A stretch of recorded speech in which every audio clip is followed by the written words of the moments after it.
आज का first word है दस्ताने। दस्ताने जो देख रहे हैं आप, इन्हें इंग्लिश में बोला जाता है ग्लव्स।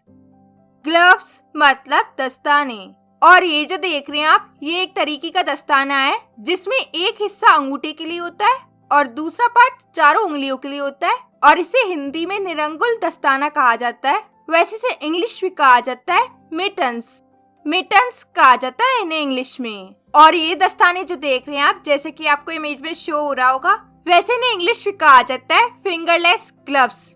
फिंगरलेस ग्लव्स कहा जाता है इन्हें इंग्लिश में। और नेक्स्ट है गुलबंद। गुलबंद जो देख रहे हैं आप, जो ठंड से बचने के लिए गले में पहना जाता है, वैसे इसे इंग्लिश में कहा जाता है मफलर।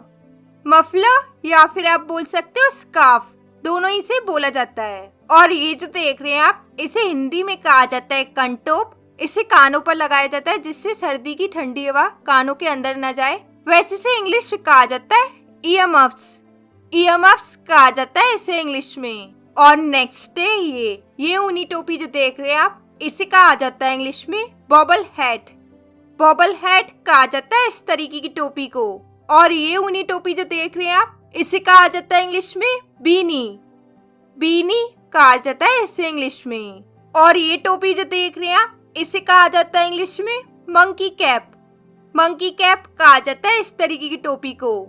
और ये शॉल जो देख रहे हैं आप, जिसे महिलाओं के द्वारा लपेटा जाता है, वैसे इसके लिए इंग्लिश में कोई स्पेसिफिक नेम नहीं है, इसे इंग्लिश में भी शॉल बोला जाता है। और ये ऊनी जर्सी जो देख रहे हैं आप पूरी बाहों की, इसे कहा जाता है इंग्लिश में स्वेटर। स्वेटर या फिर आप बोल सकते हो जंपर, दोनों ही से बोला जाता है। और ये स्वेटर जो देख रहे हैं आप, ये एक तरीके का स्वेटर है जिसमें बटन लगे हुए होते हैं और ये बटन के द्वारा बंद होता है और खुलता है। वैसे इसे इंग्लिश में कहा जाता है कार्डिगन। कार्डिगन कहा जाता है इसे इंग्लिश में। और नेक्स्ट है बंद गले का स्वेटर। ये बंद गले का स्वेटर है, वैसे इसे इंग्लिश में कहा जाता है turtle neck sweater. Turtle neck sweater मतलब बंद गले का स्वेटर। और ये स्वेटर जो देख रहे हैं आप, इसे कहा जाता है इंग्लिश में V neck sweater. V neck sweater कहा जाता है इसे इंग्लिश में। और ये स्वेटर जो देख रहे हैं आप, जो कि गोल गले का है, वैसे इस स्वेटर को इंग्लिश में कहा जाता है क्रू नेक स्वेटर। क्रू नेक स्वेटर कहा जाता है इस तरीके के स्वेटर को। और ये जो देख रहे हैं आप, इसे कहा जाता है इंग्लिश में जैकेट, और इसे कहा जाता है इंग्लिश में कोट। कोट कहा जाता है इसे इंग्लिश में। और ये जैकेट जो देख रहे हैं आप, जो कि चमड़े की बनी हुई है, वैसे इसे इंग्लिश में कहा जाता है लेदर जैकेट। लेदर जैकेट कहा जाता है इसे इंग्लिश में। और ये जैकेट जो देख रहे हैं आप, इसे कहा जाता है इंग्लिश में डेनिम जैकेट। डेनिम जैकेट या फिर आप बोल सकते हो जीन्स जैकेट, दोनों ही से बोला जाता है। और ये जैकेट जो देख रहे हैं आप, जो कि सॉफ्ट और वार्म आर्टिफिशियल फैब्रिक की बनी हुई होती है, वैसे से इंग्लिश में कहा जाता है फ्लीस जैकेट। फ्लीस जैकेट कहा जाता है इसे इंग्लिश में। और ये जैकेट जो देख रहे हैं आप, इसे कहा जाता है इंग्लिश में स्पोर्ट्स जैकेट। और ये जो देख रहे हैं आप, इसे कहा जाता है इंग्लिश में ब्लेजर। ब्लेजर कहा जाता है इसे इंग्लिश में। और ये शॉर्ट जैकेट जो देख रहे हैं आप, जो बिना स्लीव्स के हैं, इसे कहा जाता है इंग्लिश में बॉडी वार्मर।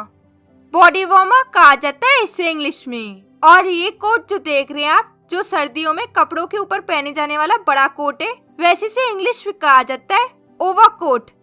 ओवरकोट कहा जाता है इसे इंग्लिश में। और ये कोट जो देख रहे हैं आप, जो थिक ऊन का बना हुआ है, और इसके बटन जो देख रहे हैं आप, वो सिलेंडर शेप्ड बटन है जिसे टॉगल्स कहा जाता है। और इसके आप ऊपर हेड कवर भी देख रहे हो, जिससे हेड कवर हो जाएगा आपका। वैसे इस कोट को इंग्लिश में कहा जाता है डफल कोट। डफल कोट कहा जाता है इसे इंग्लिश में। और ये कोट जो देख रहे हैं आप, इसे कहा जाता है इंग्लिश में पी कोट।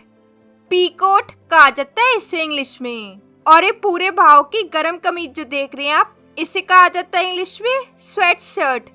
स्वेट शर्ट कहा जाता है इसे इंग्लिश में। और ये स्वेट शर्ट जो देख रहे हैं आप, जिसके ऊपर एक हुड है जो कवर करता है हेड को, वैसे इसे इंग्लिश में कहा जाता है हुडी। हुडी कहा जाता है इसे इंग्लिश में। और ये गर्म कपड़े जो देख रहे हैं आप, जो अंदर पहने जाते हैं, वैसे इसे इंग्लिश में कहा जाता है थर्मल अंडरवेयर। थर्मल अंडरवेयर कहा जाता है इसे इंग्लिश में। और एक गर्म बनियान जो देख रहे हैं आप, इसे कहा जाता है इंग्लिश में थर्मल वेस्ट। थर्मल वेस्ट मतलब गर्म बनियान। और ये समीज जो देख रहे हैं आप, इसे कहा जाता है इंग्लिश में थर्मल कैमिसोल। थर्मल कैमिसोल कहा जाता है इस समीज को इंग्लिश में। और ये मोजे जो देख रहे हैं आप ऊन से बने, इसे कहा जाता है इंग्लिश में वूलन सॉक्स। वूलन सॉक्स कहा जाता है इसे इंग्लिश में। और ये लंबा मोजा जो देख रहे हैं आप, जो ज्यादातर महिलाएं यूज करती हैं, वैसे इस तरीके के मोजे को इंग्लिश में कहा जाता है स्टॉकिंग्स। स्टॉकिंग्स कहा जाता है इस तरीके के मोजे को। और ये जो देख रहे हैं आप, इसे इंग्लिश में कहा जाता है हेडबैंड। हेडबैंड कहा जाता है इसे इंग्लिश में। और ये लेगिंग्स जो देख रहे हैं आप, इसे बोला जाता है इंग्लिश में फ्लीस लेगिंग्स। फ्लीस लेगिंग्स कहा जाता है इसे इंग्लिश में। और ये पैंट जो देख रहे हैं आप, इसे इंग्लिश में कहा जाता है स्वेट पैंट्स। स्वेट पैंट्स कहा जाता है इन्हें इंग्लिश में। और ये कपड़ा जो देख रहे हैं आप, ये एक तरीके का गर्म कपड़ा है, वैसे से इंग्लिश में कहा जाता है पोंचो। पोंचो कहा जाता है इसे इंग्लिश में। और ये जैकेट जो देख रहे हैं आप, इसे कहा जाता है इंग्लिश में पफर जैकेट। पफर जैकेट कहा जाता है इसे इंग्लिश में। और ये स्केटिंग में पहने वाले जूते जो देख रहे हैं आप, इसे कहा जाता है इंग्लिश में स्की बूट्स। स्की बूट्स कहा जाता है इसे इंग्लिश में। And the last one is ऊनी जूते। इस तरीके के ऊनी जूते बच्चे पहनते हैं, वैसे से इंग्लिश में कहा जाता है बूटीज। बूटीज कहा जाता है इसे इंग्लिश में। So that's it for today's video. और ये दोनों आज की क्विज है, कमेंट में जिसके आंसर लिख के बताइए। और इस वीडियो में आपने सीखे विंटर क्लोथ्स के नाम हिंदी और इंग्लिश में। तो आपको ये वीडियो कैसा लगा मुझे कमेंट में अपना फीडबैक जरूर दीजिएगा। और इस वीडियो को लाइक शेयर करके चैनल को सब्सक्राइब भी कीजिएगा। और मैं मिलती हूँ आपसे एक नेक्स्ट वीडियो में एक नए टॉपिक के साथ। Till then take care, keep practising.